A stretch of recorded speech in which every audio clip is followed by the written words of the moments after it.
welcome to Tea in Transit, Thursday, October 19th, 8:49 a.m., and we are in the sixth line of 32 and 42. So gate 32, line 6, tranquility, the need to calmly face impermanence. An underlying acceptance of change that may or may not lead to tranquility, the instinctive awareness to accept change and transformation.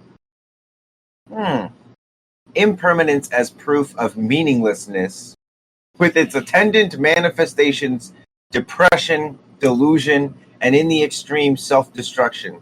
The fear engendered when change is experienced as impermanence and the potential for depression. Well,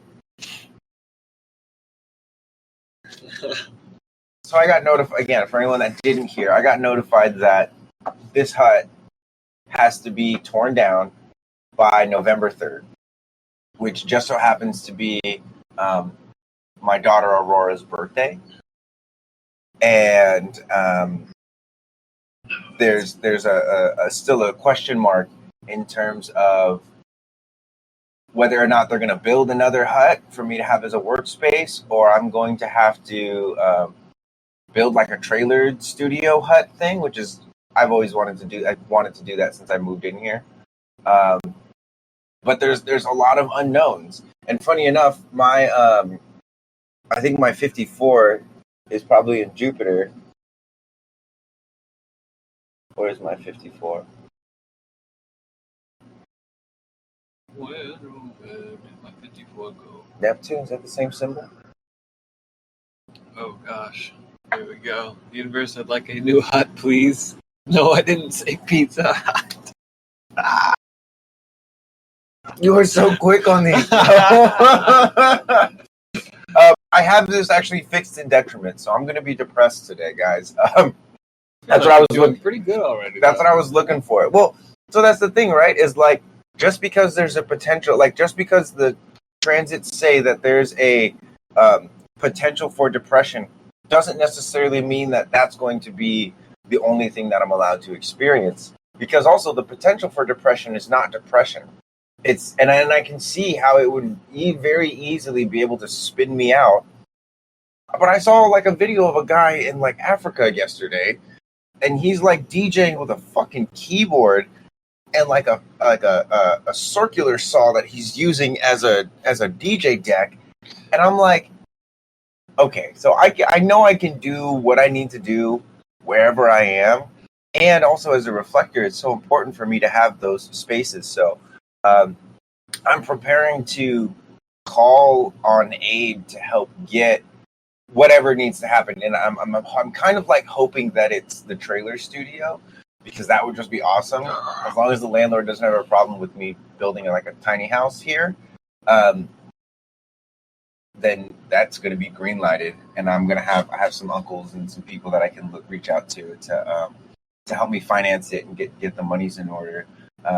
Are you going to be able to have enough time for a lunar cycle to figure something out?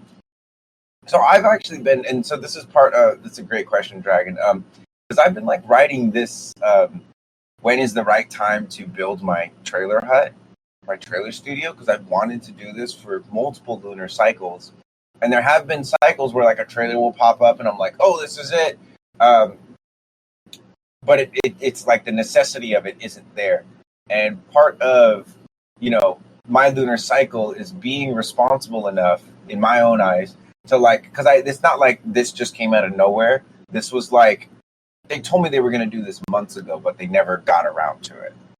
That's kind of how it is on Maui. It's just like island time, right? So with that being said, I knew this was coming, so I was always feeling into it. I know I want to build a tiny house trailer. Again, it's just a matter of making sure like the duckies are in the line. So basically, like I've already written out the lunar cycle multiple times on like what I need to, and also another thing about the lunar cycle, a lot of it is also for me to realize that I'm not actually making choices in certain circumstances. And if I'm in environments where other people are making choices that impact me, that becomes pressure in my system to create an even more sovereign space, basically. Yes. So I told the universe you wanted the tiny home trailer, kind of, yeah. So I got a question for you. As a martyr, Is there a lesson that you can reflect on from this situation? Huh. Hmm.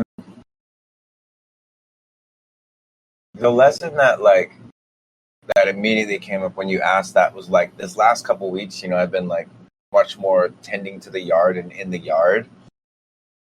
I think if I were to go back and do it again, I would just have spent more time balancing that out. Like spent like just an hour or two a day in the yard rather than thinking that I need to be in here to bang it out. But balancing like the dad and work life is tricky. So Prana's here. What's up, Prana? You missed the big reveal. My hut is going to get destroyed in less than 2 weeks. So we're in the beautiful line 6 of tranquility, the need to calmly face impermanence, and mine is locked in detriment, which is hilarious. So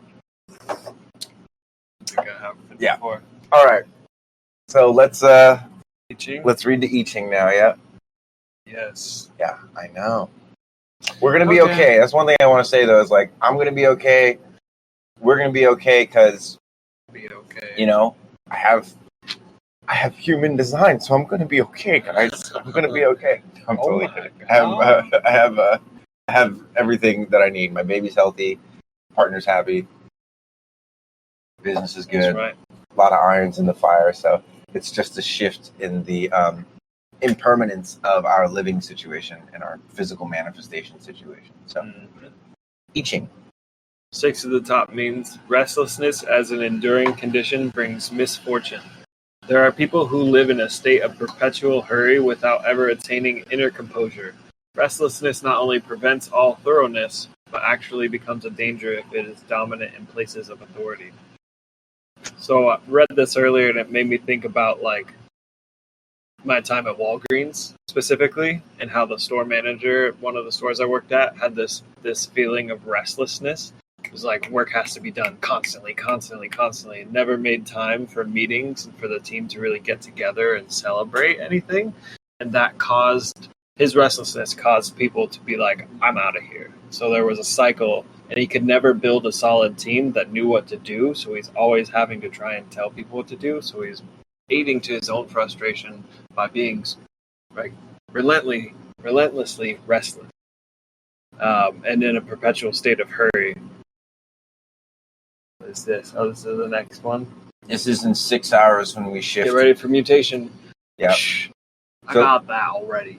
Yes, I'm already on that mutation, boy. I've been mutating every day. Is that what's happening to me? No. Cool. That's the restlessness seems like a definitely something that I have also experienced. Like I was saying with that question that you asked of like, what are the lessons that you learn? It's really just like there's no escaping the land, no matter how beautiful of a building I build. And so if I'm sacrificing my relationship with the land, that's where a lot of my peace is going to get sacrificed as well. Like I feel so much more stable because knowing it's like I could just set up like a fucking tarp and have my shit under there and just be out in nature all the time with like nets, and like it could be like one of those like outdoor crazy things, So it's like, again, basically I'm like, it helps me feel like I can see the pit of depression where it's going to be like, oh, I'm not going to have the space. And as a reflector, the space is very important for me naturally. But ultimately, like the land is the thing that really holds me, and I'm in my right environment. I'm in a wide valley, so there's always the porch. Yeah, I have the porch too. It's a porch. It's a porch, exactly. Mutation has been a theme for a hot minute, it seems. Yes, and so this is channel 60 is in Pluto, and it's been transiting Pluto for God knows how many freaking days. A while, because Pluto moves really slow. Oh, that's right. But mutation activated is the channel of mutation, which is the 63, right?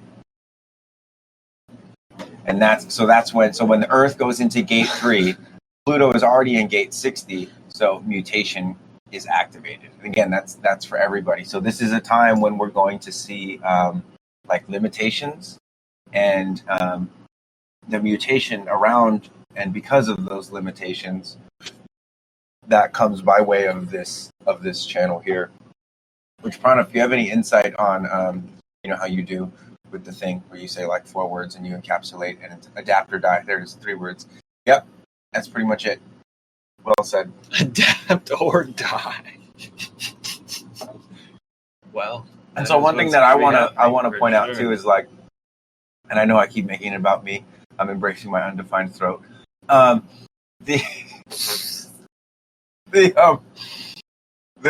point of me saying this is about recognizing that, like, even if there's not a choice that you can see, you always have the choice to do it with style or do it without style. And this is something that I've lived by, in the sense that it's like, they're still going to tear down my hut. They still may not want to like build me another hut. They still may not give me a break on rent. They still may not, all this stuff. And I'm either going to choose to adapt with style or die, or adapt without style. It's like there's the same thing is going to happen, but my attitude towards the thing is either I'm going to choose an attitude that can invigorate me, or I can choose an attitude that like wants to self-destruct. I think self-destruction, was a word in here. So that's the thing about the transits that I'm learning, is like, just because it's in detriment, love you, Prana, peace. Just because it's in detriment for me doesn't necessarily mean that I'm going to play into that, right? Again, it's like the transits are there so that we have the pull of the transits, or the activation of the transits, and that can contrast against what we decide to do, or which strategies we decide to follow, whether it be our signature strategy or our not-so strategy. So anyway, I just want to say that. Now let's 42. Move on to gate 42, line 6, nurturing. Moon in exaltation, a natural and instinctive nurturing of others. The power to share the process of growth with others.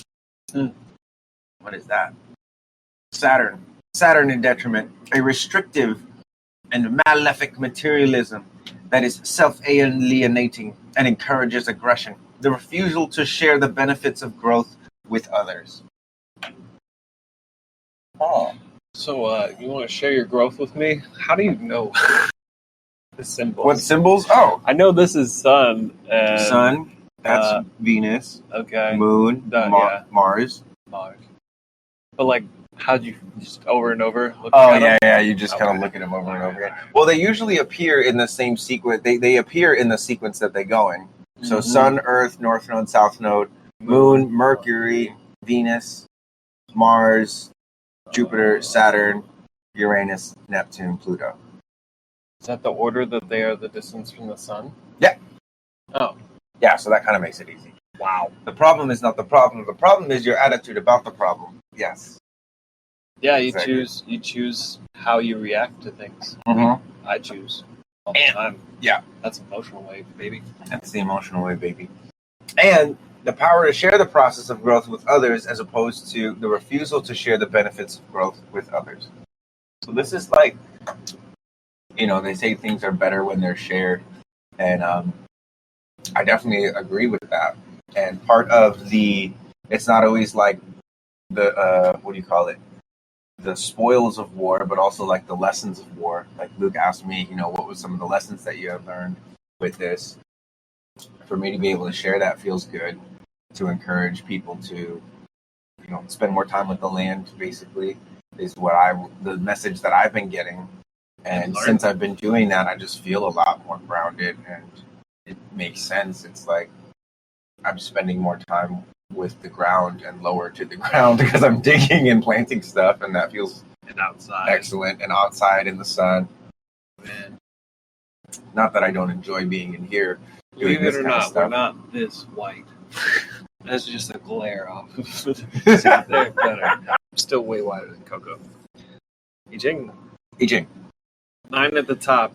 He brings increase to no one. Indeed, someone even strikes him. He does not keep his heart constantly steady, misfortune. The meaning here is that through renunciation, those in high place should bring increase to those below.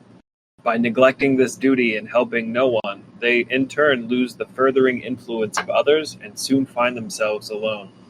In this way, they invite attacks. An attitude not permanently in harmony with the demands of the time will necessarily bring misfortune with it. Confucius says this about this line. The superior man sets his person at rest before he moves. He composes his mind before he speaks.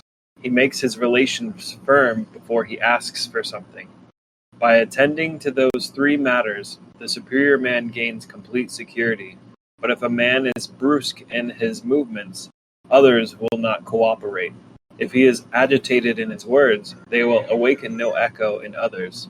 If he asks for something without having first established relations, it would not be given to him. If no one is with him, those who would harm him draw near. Well, damn, Confucius. It's like this is a very clear reflection of each other in the Rei I Ching and the OG I Ching. Mm-hmm. That it's like, to share the process of growth with others. So it's like the leader or the king or the queen or whoever is in charge should share their increase with their kingdom, queendom, whatever, below them. And if they neglect this duty, people are going to start to revolt and attack, because it's like, if you stack in way too much, all the people that are struggling below are going to be like, I'm coming for you up there, motherfucker. Right. I wonder what the what do you call it? The inverse or the shadow of this one is. I'm thinking about like characters as gates. Thinking about like Game of Thrones characters. Oh yeah? Who?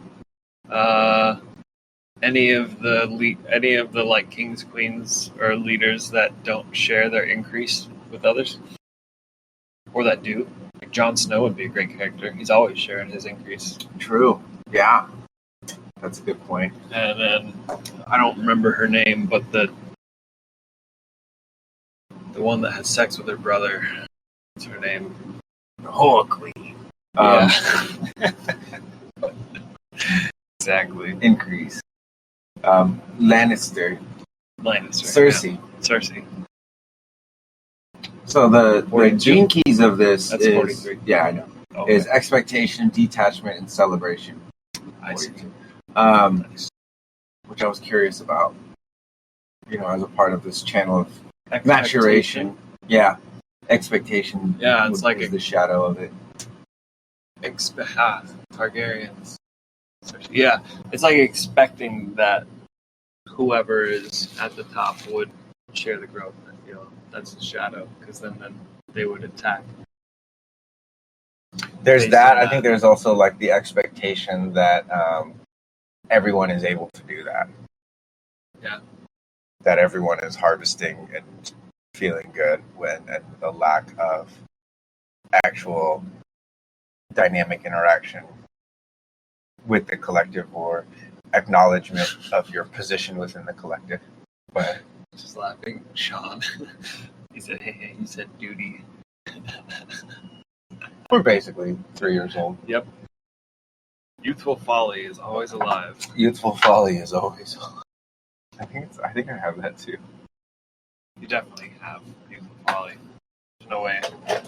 No way. I don't. You got something. I got 61 and 47. But anyway, so this is the last piece of the puzzle here is about sharing, because growth is meant to be shared, and not just with your blessings, but also your lessons. Remember to share those lessons.